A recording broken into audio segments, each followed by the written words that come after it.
புதுச்சேரி மாநிலத்தில் கொரோனா காலத்தில் நேர்முக தேர்வு மூலம் ஒப்பந்த அடிப்படையில் நியமிக்கப்பட்ட சுகாதாரத்துறை ஊழியர்களை பணி நிரந்தரம் செய்ய வேண்டும் என்று தேசிய மக்கள் முன்னணி பல்வேறு போராட்டங்களை முன்னெடுத்து வருகிறது.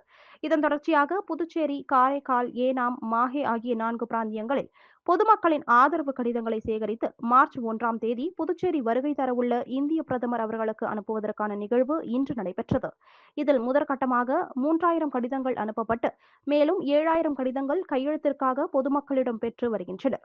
மேலும் தேசிய மக்கள் முன்னணி தலைவர் சுவாமிநாதன் தலைமையில் பொதுச் செயலாளர் இன்னாசி ராக், துணைத் தலைவர் ஜெபன் லாசரஸ், ராஜேஷ், செயலாளர்கள் டேவிட், வினிதா, இளமதி, ராஜேஸ்வரி உள்ளிட்டோர் முழு நடவடிக்கையில் ஈடுபட்டுள்ளனர்.